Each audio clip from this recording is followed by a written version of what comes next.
राधा अष्टमी के व्रत की अद्भुत महिमा है। जिन्होंने इस महिमा को जान लिया वो बिना व्रत रखे रह ही नहीं सकते। ऐसा माना जाता है कि जिन्होंने जन्माष्टमी का उत्सव मनाया, प्रभु की छठी मनाई, लेकिन राधा अष्टमी का व्रत उत्सव नहीं मनाया, तो आपको जन्माष्टमी के व्रत का भी पूर्ण फल प्राप्त नहीं होता। क्योंकि हम सभी जानते हैं कि कृष्ण के बिना राधा और राधा के बिना कृष्ण अधूरे हैं। ये भी माना जाता है कि राधा रानी गर्भ से पैदा नहीं हुई थी, उनका प्राकट्य हुआ था, तो हम उनका प्राकट्य उत्सव मनाते हैं।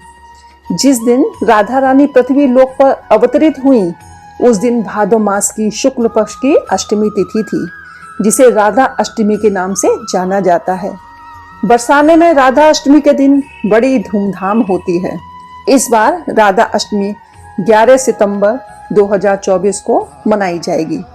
अष्टमी तिथि का प्रारंभ 10 सितंबर को रात्रि में 11:11 पर तिथि का प्रारंभ हो जाएगा और इसका समापन 11 तारीख को रात्रि में 11:46 पर इसका समापन हो जाएगा तिथि का।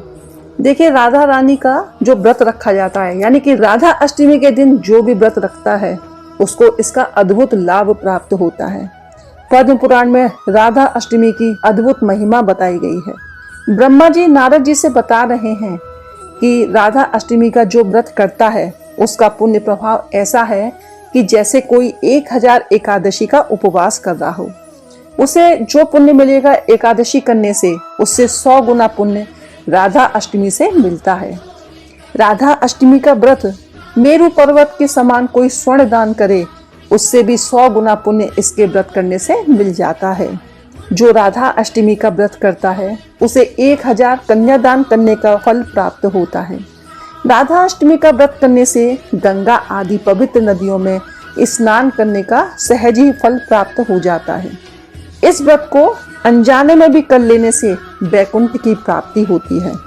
अब मैं आपको व्रत के प्रकार बताती हूँ। देखिए, 3 तरह के लोग व्रत रखते हैं। बरसाने में अष्टमी के दिन कोई व्रत नहीं रखता है ना, वो लोग सप्तमी के दिन व्रत रखते हैं।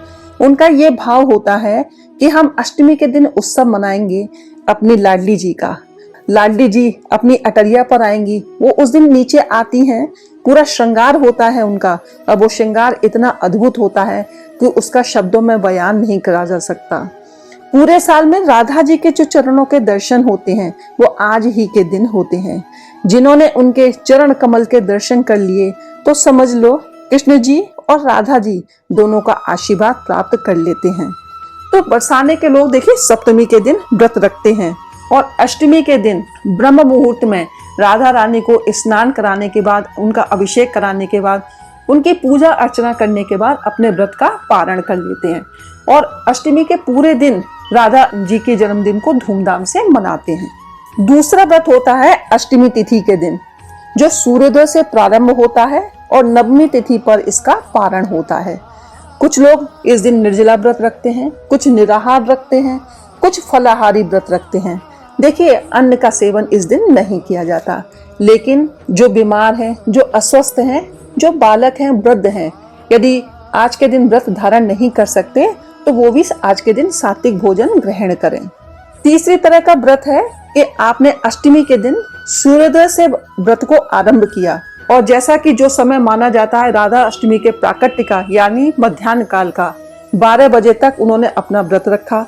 उसके बाद लाडली जी का अच्छे से श्रृंगार किया, उनका अभिषेक किया, उनका भोग प्रसाद लगाया, आरती करी और उसके बाद वो अपने व्रत को खोल लेते हैं।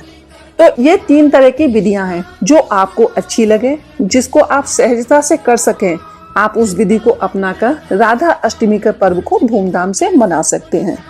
जो लोग कृष्ण जन्माष्टमी का व्रत किसी कारणवश नहीं कर पाए हैं तो ये उनके लिए एक सुनहरा अवसर होता है कि वो राधा जी का व्रत धारण करें और श्री कृष्ण और राधा रानी की कृपा, दोनों की कृपा उनको प्राप्त हो सके। चलिए, अब मैं आपको बताती हूँ कुछ उपाय जो आज के दिन आप कर सकते हैं। देखिए, जो अष्टमी तिथि शुरू हो रही है वो 10 सितंबर को रात्रि में 11:11 पर हो रही है। तो जो ये समय होता है 11:11 का, तब प्रकृति ब्रह्मांड आपके द्वार खोल देती है। ये समय आपकी इच्छा पूर्ति का होता है, मनोकामनाओं की इस समय सिद्धि होती है। तो आप इस समय यानी कि 11:11 पर 11 बार अपनी कोई इच्छा बोले और 11 बार इस मंत्र को बोले, ओम ह्रीम श्रीम राधिकायै नमः। दूसरा उपाय आप क्या कर सकते हैं, देखिए नियमित देवी राधा के स्तोत्र का राधा अष्टमी से अगले 16 दिन तक पाठ करें। इस पाठ को आप पढ़ ना पाए तो सुन भी सकते हैं। राधा जी के 28 नाम भी पढ़ें। राधा जी के 28 नाम आप 21 बार पढ़ें। ऐसा माना जाता है कि इस पाठ को करने से आपके ऊपर लक्ष्मी स्वरूपा राधा रानी का आशीर्वाद बना रहता है। राधा अष्टमी के दिन गुप्त रूप से तिल का दान करें। आप उड़द की दाल, काले कपड़े आदि का दान भी कर सकते हैं। राधा रानी को आज आप खीर, सफेद मिठाई का भोग अवश्य लगाएं। अरवी का भोग भी उनको जरूर लगाइएगा। एक बात का ध्यान रखना है कि कुंवारी कन्याएं राधा अष्टमी के दिन श्रृंगार की सामग्री दान ना करें। तो इस तरह से आप राधा अष्टमी के दिन को धूमधाम से मनाइए और श्री कृष्ण जी और राधा रानी के आशीर्वाद को प्राप्त करिए। तो चलिए आज की इस वीडियो में बस इतना ही। मिलते हैं अगली वीडियो में कुछ नई जानकारी के साथ। हर हर महादेव, जय भोलेनाथ।